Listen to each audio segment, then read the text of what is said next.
चलिए, तो last time हम लोगों ने मोनोहाइब्रिड क्रॉस कर लिया था। एक बार फटाफट रिवाइज कर लेते हैं। पिछली बार क्या किया था?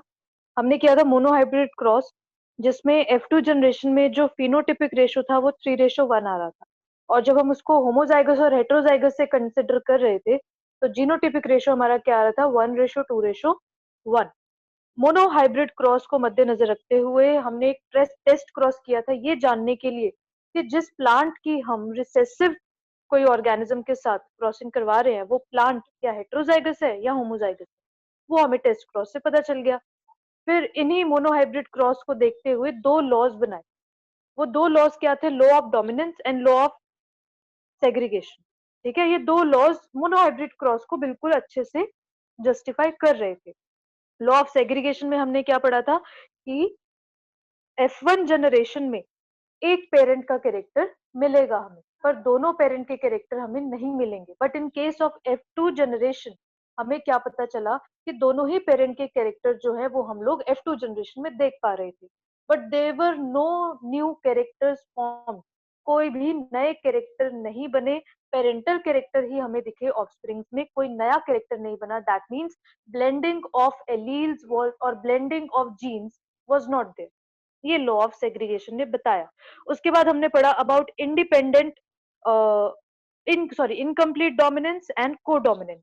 इनकम्प्लीट डोमिनेंस में हमने क्या पढ़ा कि पूरी तरह से डोमिनेंट नहीं था रेड कलर, तभी F1 जनरेशन में वो ना रेड हुआ ना व्हाइट हुआ, जबकि वो इंटरमीडिएट कलर हो गया, that was pink. In case of को डोमिनेंस हमने पढ़ा कि बहुत सारे एलील, कई बार मल्टीपल एलिलिज्म जैसे एग्जांपल था इसमें, बहुत सारे एलील्स एक साथ अपना डोमिनेंस एक साथ शो कर सकते हैं। जैसे हमने देखा IA एंड IB जीनोटाइप, तो वो दोनों ही डोमिनेंट थे, तो AB ब्लड ग्रुप बन गया। ठीक है, तो इसमें क्या होता है कि बहुत सारे जीन्स जो होते हैं वो डोमिनेंस शो कर सकते हैं एक साथ, दैट इज को dominance. Example ABO blood grouping system in human being. फिर हमने कुछ डिफरेंसेस पढ़ लिए थे, साथ में एग्जांपल्स पढ़ लिए थे इनकम्प्लीट डोमिनेंस का और को डोमिनेंस का। इनकम्प्लीट डोमिनेंस हमने किस में पढ़ा? मिराबिलिस जालापा या स्नैपड्रैगन, ठीक है, फ्लावर। और साथ में ही हमने को डोमिनेंस पढ़ा था in the ABO blood grouping system.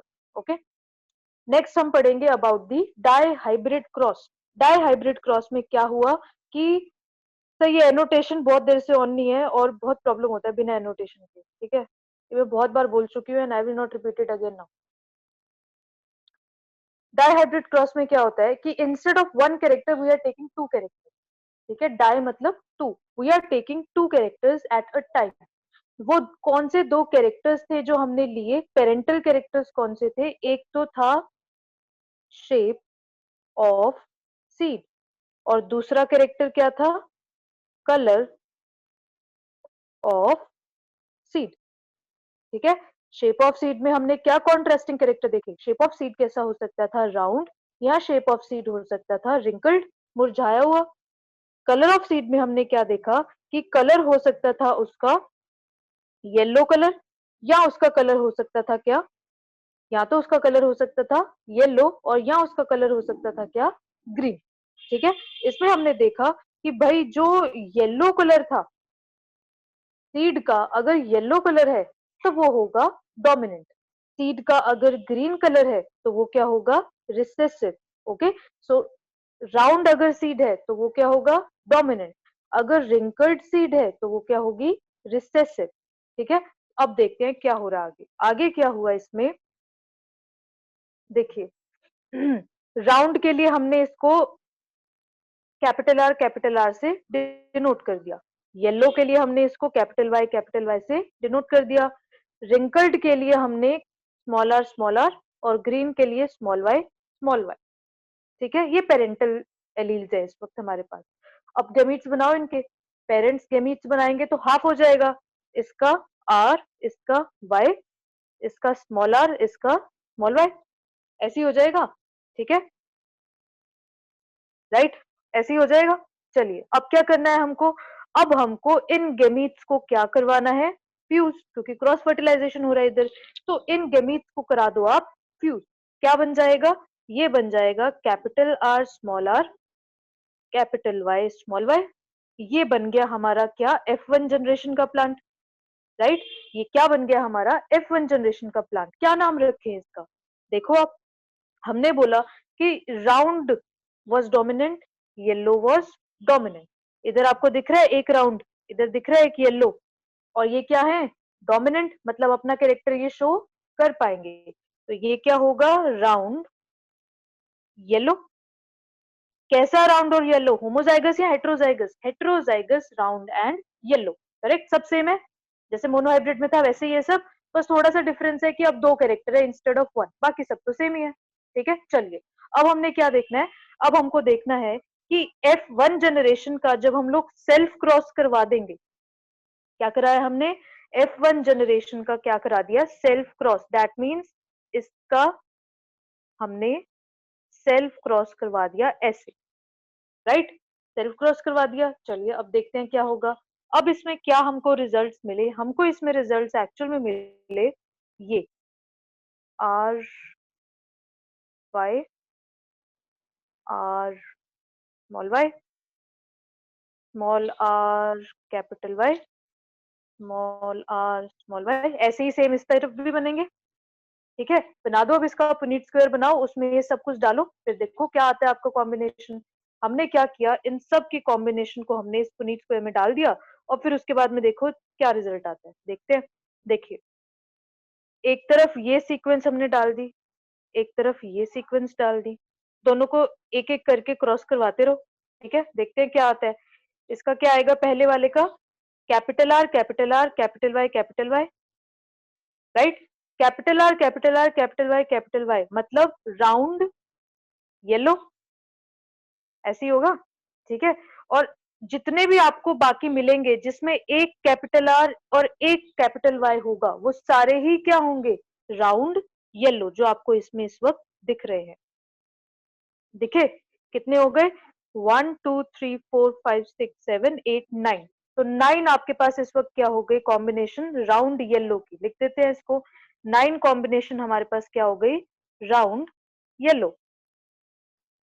Okay, अभी सिर्फ फिनोटिपिक रेशियो देख रहे हैं, अभी होमोजाइगस हेटेरोजाइगस पे नहीं जा रहे हैं। Okay, next. नेक्स्ट हमें कुछ कॉम्बिनेशंस मिली जिसमें था ये small R capital Y capital Y. ठीक है, या small R capital Y small Y, या small R capital Y small Y. ये तीन ऐसी हमको दिखी। अब इनका क्या नाम रखे हम बताओ? स्मॉल आर है तीनों में, मतलब रिसेसिव अपने आप को एक्सप्रेस करेगा क्योंकि कैपिटल आर गया, राइट। तो स्मॉल आर क्या था? रिंकल्ड। तो तीनों का नाम शुरुआत में फर्स्ट नेम इज रिंकल्ड। चलिए नेक्स्ट देखते हैं। तीनों के पास एक एक कैपिटल वाई है, राइट। तो तीनों का नाम क्या होगा? येलो। तो क्या हो गया इसका नाम? Wrinkled yellow. तो दूसरा कॉम्बिनेशन हमको क्या मिला? ये 1 2 3,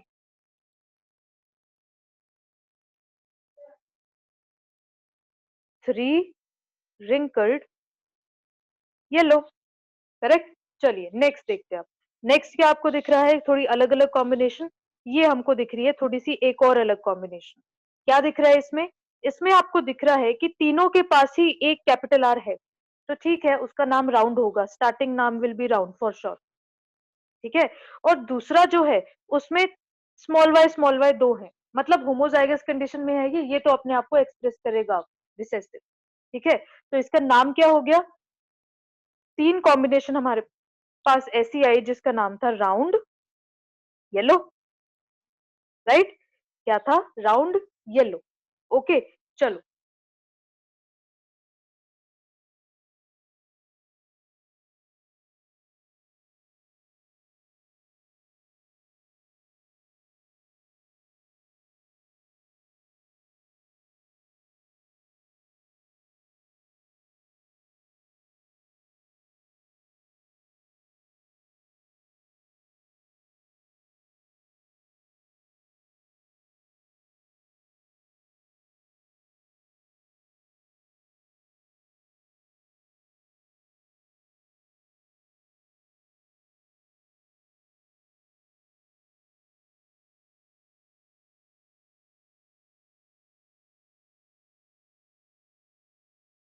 कॉम्बिनेशन हमको दो तो मिल गए, बाकी क्या है ये this, what is all this, ये तो न्यू कॉम्बिनेशन हो गए।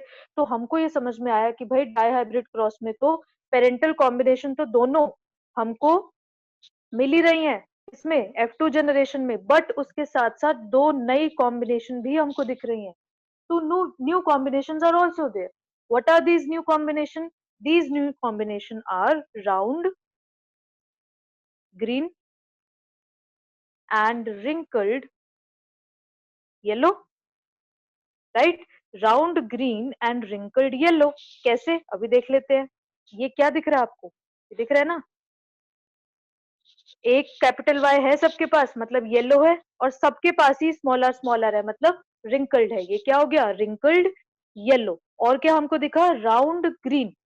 ठीक है, राउंड ग्रीन नया कॉम्बिनेशन हमको दिखा। राउंड ग्रीन के लिए एक कैपिटल आर होना चाहिए, तो इसके पास, इसके पास और इसके पास, तीनों के पास ही एक कैपिटल आर है, राइट। और साथ ही साथ क्या है तीनों के पास, स्मॉल वाई, मतलब क्या हुआ ये, ग्रीन। तो ये क्या हुआ, round green which was a new combination.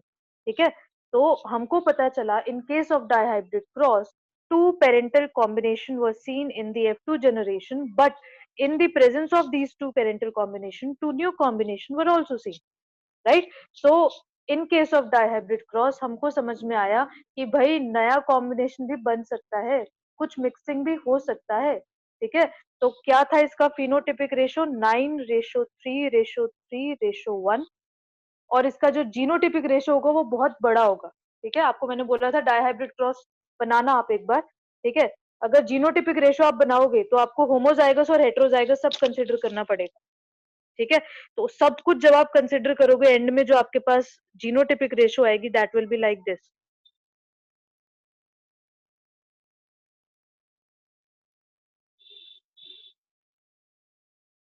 इस तरह से इतनी बड़ी जीनोटिपिक रेशो आएगी। बस बड़ी लग रही है, अदरवाइज बहुत इजी है ये। ठीक है, बनाना इज वेरी इजी, जैसे मोनोहाइब्रिड में बनाया था जीनोटिपिक रेशो, बस सेम वैसा ही होगा। होमोजाइगस हेट्रोजाइगस को कंसीडर कर दो, जीनोटिपिक रेशो आ जाएगा आपके पास। ठीक है, so in case of dihybrid cross two new combinations were scene.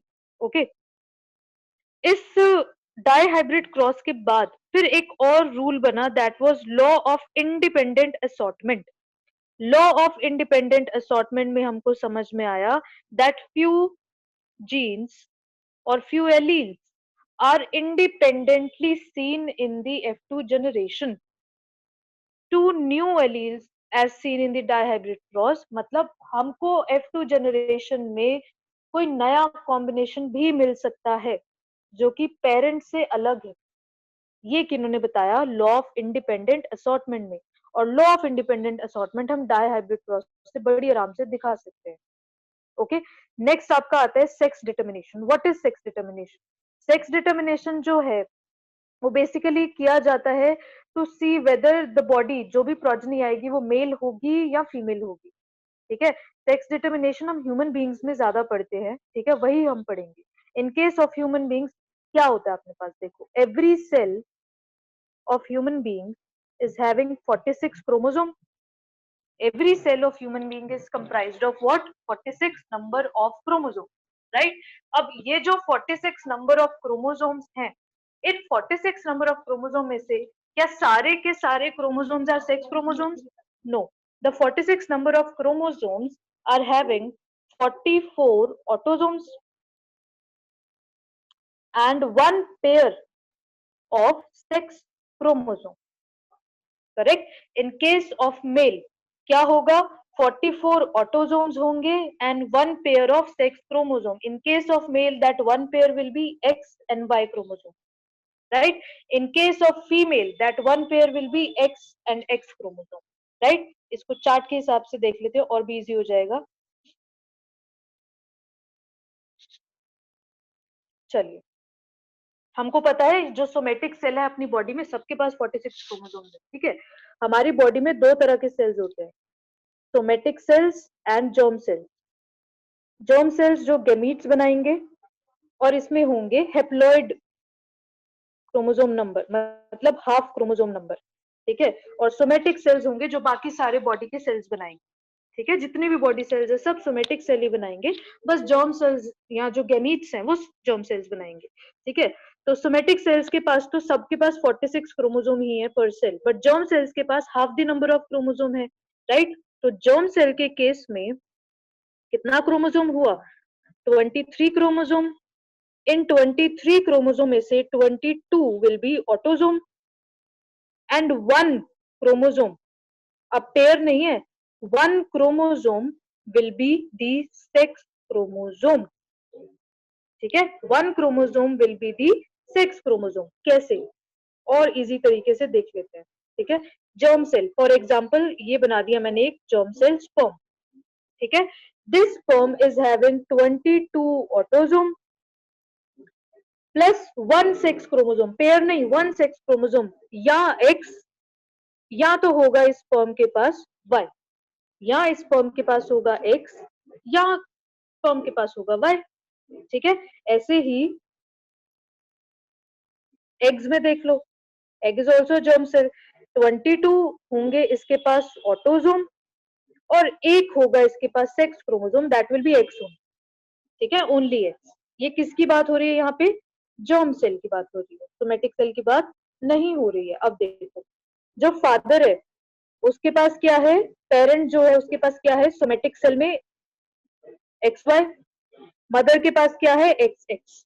इनके जो गैमीट्स होंगे that means sperm and egg, उनके पास क्या होगा, या एक्स या वाई, और इसमें क्या होगा, या एक्स या एक्स, ठीक है। और साथ ही साथ जब हम इनका क्रॉस करवाते हैं, तो जब हम इनका क्रॉस करवाएंगे तो देखो क्या होगा, अगर फादर का जो स्पर्म है जिसके पास था एक्स क्रोमोसोम और मदर के पास तो चलो एक्स ही होगा हमेशा, ठीक है, ये दोनों आपस में फ्यूज कर जाते हैं तो बनेगी लड़की। अगर फादर का जो स्पर्म है उसके पास है 22 ऑटोसोम प्लस वाई क्रोमोसोम और मदर के एक्स के साथ ये फ्यूज कर जाता है तो बनेगा लड़का, बॉय, ठीक है। So this is how sex determination takes place in case of human beings. ये दिखा हुआ है आपको बहुत आसानी से यहाँ पे दिख जाएगा कैसे, अगर फादर का x will fuse with mother का एक्स, मदर के पास तो एक्स ही होगा कुछ भी हो जाए गैमीट्स में, ठीक है, it will form a female. Father का Y fuses with this mother's X तो बनेगा क्या, मेल या बॉय, ठीक है। so this was how the sex determination takes place in case of human beings, okay। Next आता है कुछ pedigree analysis, just a second, यहाँ बहुत शोर है।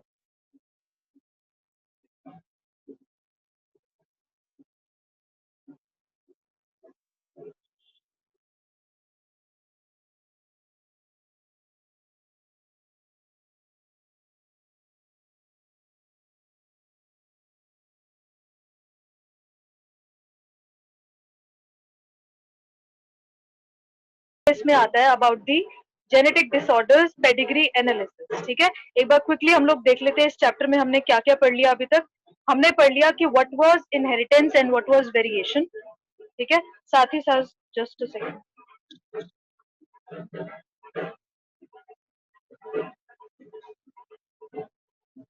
What was inheritance and what was variation ये हमने देख लिया। उसके बाद हमने पढ़ा कि मेंडल ने किस तरह से लॉ ऑफ इनहेरिटेंस दिया, उन्होंने कौन से स्पेसिमेन लिया फॉर गिविंग हिज एक्सपेरिमेंट, उन्होंने कौन सा लिया था, Pisum sativum, that was garden pea. क्यों चूज किया garden pea, because garden pea जो है बहुत छोटी जनरेशन ले रही थी, मतलब बहुत कम लाइफ स्पैन था उसका, फटाफट नेक्स्ट जनरेशन आ रही थी। दूसरी चीज, गार्डन पी के पास उनको फटाफट फिनोटिपिक कैरेक्टर्स मिल रहे थे 7 जो उनको चाहिए थे, और हर कैरेक्टर के पास 2 कॉन्ट्रास्टिंग कैरेक्टर थे। जैसे मान लो हाइट का कैरेक्टर है तो हाइट के 2 कॉन्ट्रास्टिंग कैरेक्टर थे, टॉल हाइट या ड्वार्फ हाइट। उस तरह से उन्होंने ये कितने 7 कैरेक्टर्स लिए थे, ये रे, ठीक है। 7 कैरेक्टर्स क्या थे, stem height, flower colour, flower position, pod shape, pod colour, pod ये होता है मटर के जो छिलके होते हैं वो, ठीक है, सीड शेप, सीड कलर, इन सब के 2 कॉन्ट्रास्टिंग कैरेक्टर्स थे जो किन्होंने लिए, मेंडल ने चूज किए। मेंडल का जो वर्क था वो बहुत ही ज्यादा प्रिसाइज्ड वर्क था, स्टेटिस्टिकल वर्क था। उन्होंने अपना सारा डाटा जो है स्टेटिस्टिकल फॉर्म में रिकॉर्ड करके अपनी डायरी में जमा करके रखा हुआ था, ठीक है, which was a very good idea for experiment, ठीक है, क्योंकि सब प्रूफ था उनके पास। दूसरी चीज क्या थी, उन्होंने किया क्या, क्योंकि जो पी प्लांट्स थे वो सेल्फ पॉलिनेशन शो कर रहे थे, तो उन्होंने क्या किया कि उन्होंने सोचा क्यों ना मैं क्रॉस पॉलिनेशन करवा दूं इसमें। तो क्रॉस पॉलिनेशन के लिए क्या किया उन्होंने, कोई एक फ्लावर, कोई भी एक फ्लावर, ठीक है, उसपे फीमेल पार्ट भी है और उसपे मेल पार्ट भी है, ठीक है। तो उन्होंने क्या किया, किसी एक फ्लावर के जो मेल पार्ट्स थे, मतलब जितने भी इसके एंथर्स थे सबको कट कर दिया, ठीक है। तो इसके पास सिर्फ क्या बच गया, female flower, female part, sorry, ठीक है। अब इस फीमेल पार्ट पे उन्होंने क्या कराया, किसी और फ्लावर से पॉलन ग्रेन को लैंड करवा दिया, क्रॉस पॉलिनेशन करवा दी। तो ऐसे ही क्रॉस पॉलिनेशन करके उन्होंने दो क्रॉसेस इन्वेंट किए, that two crosses were monohybrid cross and dihybrid cross. Monohybrid cross में उन्होंने हमको बताया कि in F1 generation only one parental character will be shown, if in F2 generation both the parental character was seen. The phenotypic ratio of monohybrid cross was 3:1 and the genotypic ratio was 1:2:1 when we included the homozygous and heterozygous forms. Monohybrid cross को देखते हुए उन्होंने दो हमको laws दिए थे, that was law of dominance and law of segregation. बहुत important laws थे ये। लॉ ऑफ डोमिनेंस में क्या था, जो एलील किसी और की प्रेजेंस में भी अपने आप को एक्सप्रेस कर पा रहा है दैट इज डोमिनेंट एलील।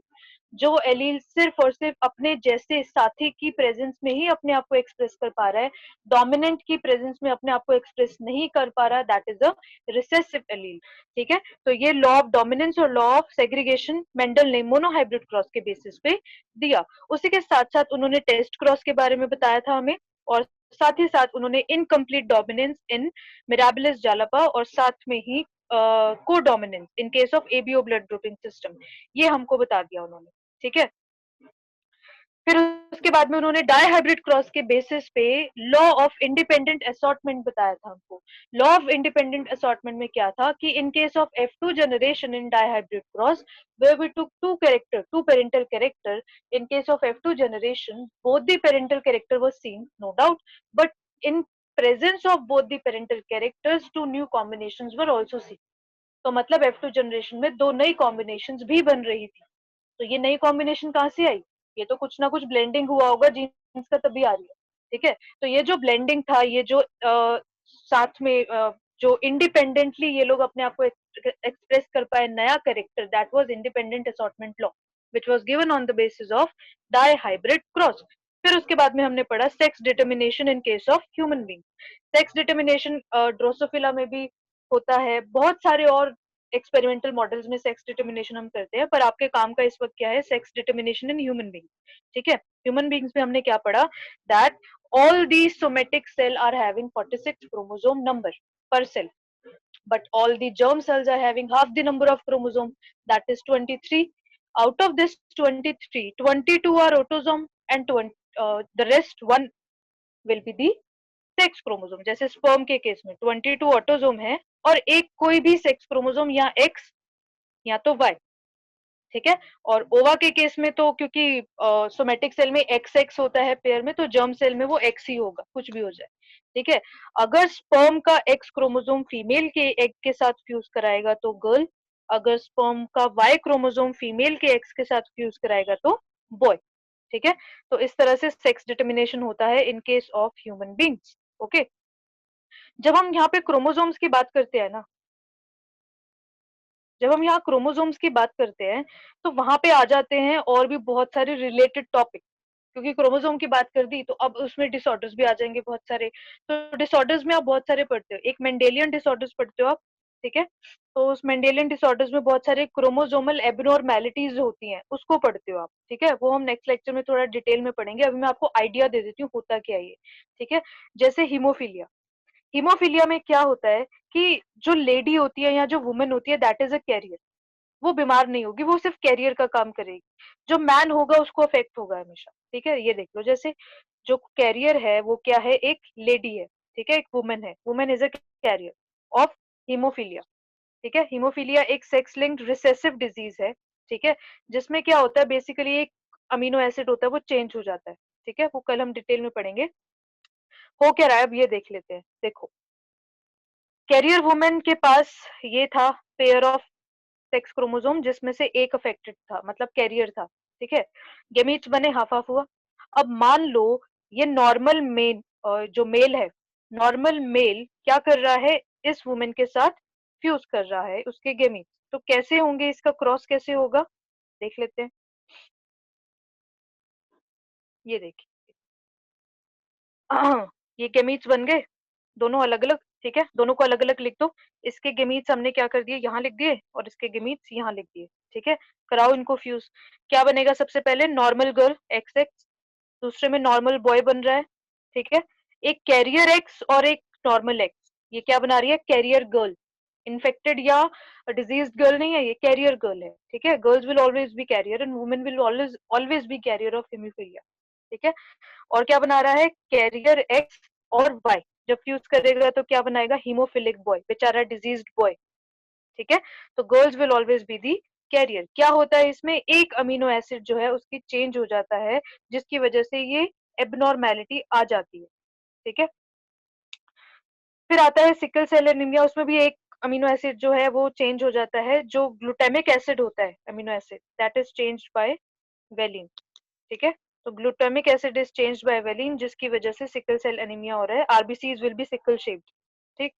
फिर फिनाइल कीटोयूरिया, फिनाइल कीटोयूरिया बेसिकली आपका होता है एंजाइम की कमी की या एंजाइम की ना डिसफंक्शनिंग की वजह से, ठीक है। ऐसे बहुत सारे, ये तो मेंडेलियन डिसऑर्डर्स थे। फिर हम क्रोमोसोमल डिसऑर्डर्स भी पढ़ेंगे कल। क्रोमोसोमल डिसऑर्डर्स में आपके आते हैं ये सारे सिंड्रोम्स जितने भी हैं, डाउन, क्लिनफेंटर एंड टर्नर, आपके सिलेबस में 3 ही है बस, ठीक है।